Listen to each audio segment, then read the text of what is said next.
किस तरह के प्रेशर या रिएक्शन पाकिस्तान को फेस करने पड़ सकते हैं रशिया के साथ अगर ताल्लुकात, जिस तरह जनरल साहब बता रहे हैं, जो फॉरेन मिनिस्टर ने आज ब्रीफिंग भी दी या मीडिया रिपोर्ट्स आती रही या शहबाज गिल साहब की वीडियो और ट्वीट्स हम पढ़ते रहे, तो अगर वो सारी इंप्लीमेंट हो जाती हैं तो क्या रिएक्शन होंगे सर? देखिए, अभी तो रिएक्शन नहीं आया।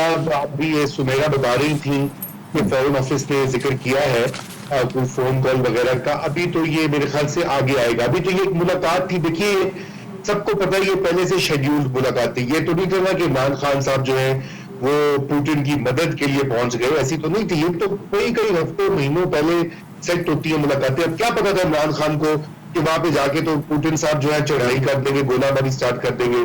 तो ये तो दुनिया को पता है, इतने भी वो नहीं है। लेकिन ये जरूर है कि अगर ये मजीद हमारा इस तरफ झुकाव रहेगा तो फिर बहुत सारे उनके पास टूल्स और इंस्ट्रूमेंट्स हैं, उसके लिए हमें तैयार रहना चाहिए। पहले तो हमारा IMF का प्रोग्राम है, 21 है, अब बकाया जो आना है, क्योंकि जो आलमी मालियाती निजाम है डॉलर बेस, देखिए वो मगरिब के चुंगल में है। अब ये रियलिटी है, आप और मैं इसको नहीं बदल सकते। ये बदलने में कोई एक दहाई दो दहाइयां लगेंगी, नंबर एक। नंबर दो, हमें इसके लिए बहुत कोशिश करनी पड़ेगी। अपने डोमेस्टिक तरीके से अपने मुल्क को स्टेबलाइज करना पड़ेगा, अपनी जो है गलत खर्चे कम करने पड़ेंगे, वेस्ट करप्शन को रोकना पड़ेगा और अपनी मैशत को ठीक करना पड़ेगा। अगर हम माशी तौर पर मजबूत हो जाए, यकीन जाने हमें इस बहस की जरूरत ही नहीं है। आप सिंगापुर देखिए, छोटा सा मुल्क है, पिंडी से आंधा होगा आबादी के लिहाज से, वो कई अरबों सैकड़ों अरबों डॉलर की एक्सपोर्ट करता है। आप और ताइवान को देखें, 200-300 अरब डॉलर की उसकी एक्सपोर्ट्स है। तो ये हमने अपनी तालीम के ऊपर इन चीजों पर फोकस, क्योंकि हमारे यहाँ तो ना एक गवर्नमेंट आई, बिल्कुल ठीक अभी कैसे होता है, सुनारा को निकालो, दूसरे को लाओ, तीसरे को लाओ। सुनारा खान साहबा, ये जो रजा रूमी साहब बात कर रहे हैं FATF पे हम डिपेंडेंट हैं अमेरिका के ऊपर। अगर हम IMF प्रोग्राम की बात करते हैं, क्योंकि हमारी जो माशियत है, मुल्क के अंदर जो निज़ाम है, माशी निज़ाम, वो चल ही नहीं सकता उसके बगैर, उसके लिए भी हम डिपेंडेंट हैं US के ऊपर। मुल्क की ट्रेड की बात करें तो उसके लिए भी हम डिपेंडेंट हैं डॉलर के ऊपर।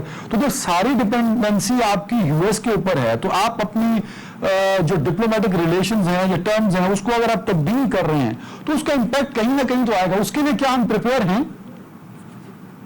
ये आपका सवाल मुझे बहुत अच्छा लगा अदनान। उस वक्त मैं यही बात करना चाह रही थी कि पाकिस्तान शायद पहली मरतबा ना सही, लेकिन दूसरी मरतबा वो स्मार्टली खेलने की कोशिश कर रहा है। मैं ये भी नहीं कहूंगी कि खेल रहा है, लेकिन कोशिश बहरहाल पाकिस्तान जरूर कर रहा है। इसमें आज एक और बड़ा अहम बयान था वजीर खारजा का, जो कि हमारे एक साथी सहाफी ने सवाल किया कि रूस जो LNG टर्मिनल की बात, तो वजीर खारजा ने एक जुमला बोला उसके जवाब में कि रूस अगर गवादर में दिलचस्पी दिखाता है तो हम उसको खुशामदीद कहेंगे, इट्स अ बिग न्यूज। अगर रशिया भी गवादर में आता है, हिस्सेदार बनता है, वहां से 59 नॉटिकल माइल्स के डिस्टेंस के ऊपर जिबूती का जो नेवल बेस है वो चीन के पास है। फिर डिजिटल सिल्क रूट पाकिस्तान के अंदर चीन उसकी दाग बेल रख चुका है, which is once again a parallel internet system for the world, जो कि थ्रू यूरोप और थ्रू अफ्रीकन कंट्रीज जा रहा है। और फिर उसको सेंट्रल एशिया तक ले जाने का प्रोग्राम है, CPEC को लेके जाना है। CPEC पर भी विजिबली रशिया जो है वो बहुत विलिंगली एक्ट करता हुआ नजर आ रहा है।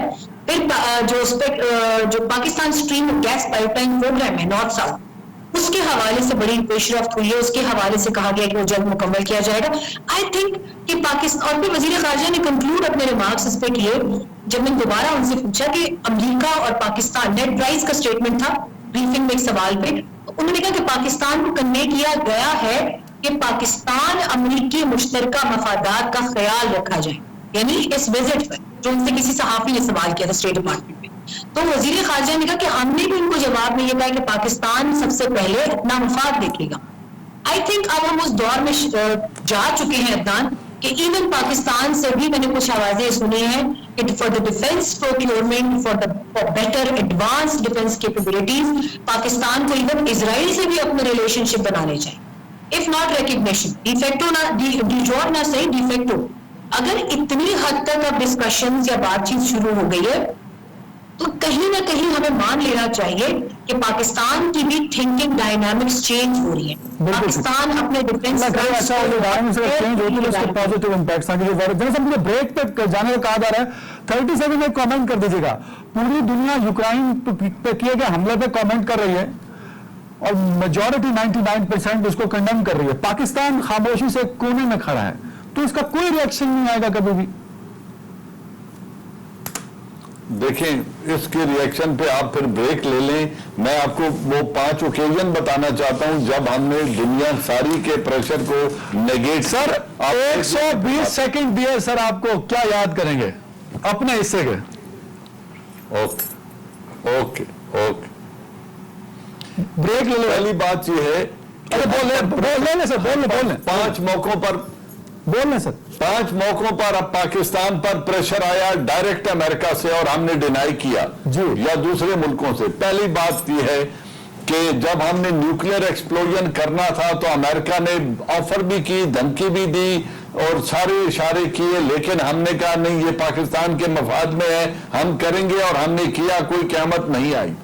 फिर जिस दिन बालाकोट की स्ट्राइक हुई थी, जनरल डनफोर्ड ने अमेरिका से डायरेक्ट रात के 4 बजे कॉल किया, early morning, general Zubair Ayad को, जो chairman joint chief of staff थे, और उनको कहा कि इंडिया ने आपको रात को स्ट्राइक किया है, हम आपको मशवरा देंगे कि रेस्ट्रेंट एक्सरसाइज करें क्योंकि आपका कोई नुकसान नहीं हुआ है। तो जनरल जुबैर ने कहा, मैंने आपको 24 घंटे पहले कॉल किया था, आपने जवाब नहीं दिया, मैं आपको यही बताना चाहता था, अब हमारे पास रेस्ट्रेंट का ऑप्शन नहीं है, हम जवाब देंगे, ये हमारे कौमी मफाद में है, और हमने जवाब दिया और दुनिया ने देखा। फिर हमारे दोस्त मुल्क ने हमें कहा कि यमन में फौज भेज दो, हमने डिसाइड किया कि नहीं, ये हमारे मफाद में है, हम नहीं भेजेंगे, और हमने नहीं भेजी वो फौज। तो ये वो ओकेजन थे जब हमने ये सारे काम किए और इसको रेजिस्ट किया और अपने मफाद में फैसला किया, और कोई क़यामत नहीं आई। अब भी ऐसा ही होगा।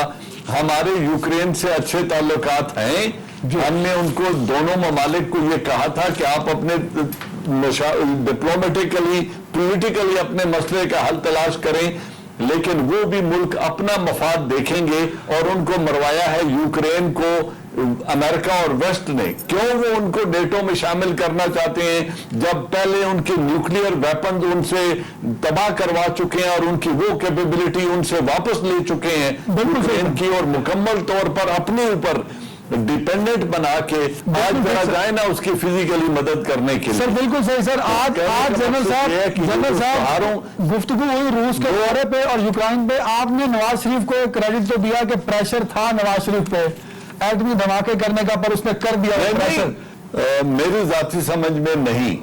उसकी वजह 2 पार्टियां जो बरसरे इक्तदार हैं वो बहुत बड़ी लूजर होंगी। 3 पार्टियां। अच्छा, पहली है पाकिस्तान पीपल्स पार्टी, जो 13 बरस से एक सूबे पर हुकूमत कर रही है, वो अपनी हुकूमत खत्म नहीं करना चाहेंगे आदम एतमाद की सूरत में। दूसरी मुस्लिम लीग क्यू, जो इक्तदार का हिस्सा है, मिनिस्टर्स भी हैं और उधर स्पीकर भी हैं पंजाब असेंबली के।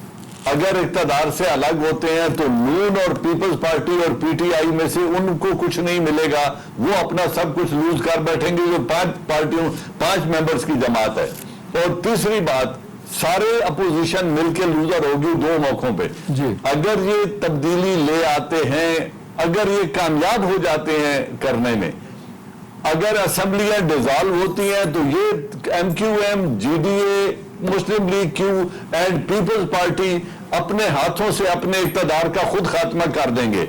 और अगर नाकाम दूसरी कामयाबी इन्हें मिल भी जाती है, तो ये उन तमाम मसाइल का हल 1.5 सालों में पेश नहीं कर सकते जो 3.5 सालों में। सर ये तो आपने सर असेंबली डिसॉल्व करा दी ना जनरल साहब, शायद की नहरें नहीं, थ्योरी को चेंज करना। सर अदम एतमाद सिर्फ इमरान खान साहब के खिलाफ है कि इमरान खान को रिमूव कर दो प्राइम मिनिस्टर के ओहदे से, बुजदार साहब को रिमूव कर दो चीफ मिनिस्टर के ओहदे से, फिर क्या होगा सर? फिर तो काफ को भी फायदा है, पीपल्स पार्टी को भी फर्क नहीं पड़ रहा सर। नहीं, आप मुझे बताएं, इमरान को रिमूव कर दो तो और किसको बना दो? ये तो वही बताएंगे सर, मैं कैसे बताऊंगा? ये तो देखिए, पीटीआई को इक्तदार से अलग करना है ना मकसद। हाँ, सर तो अगर पीटीआई को इक्तदार से अलग करेंगे, असेंबली डिसॉल्व नहीं होती ना सर। ये आज इमरान खान अगर प्राइम मिनिस्टर के ओहदे से अदम एतमाद के जरिए हटा दिए जाते हैं तो असेंबली तो सस्टेन करती है ना सर। मेरी बात सुन लेना जी। अगर तो वजीर आजम तो फिर नून या पीपल्स पार्टी से आएगा ना। तो मैं ये कह रहा हूं कि जिन इल्जामात की वजह से महंगाई हो या मुआशी हालत हो या फॉरेन पॉलिसी हो या जो भी बकौल इनके तनकीद की वजह से जो कमजोरियां हैं पीपल्स पीटीआई की, उनका हल अगले 1.5 सालों में किसी जमात के पास नहीं है। बिल्कुल सही है। रजा रंगी साहब के मुल्क में जनरल साहब ने वो जवाब दिया है सर,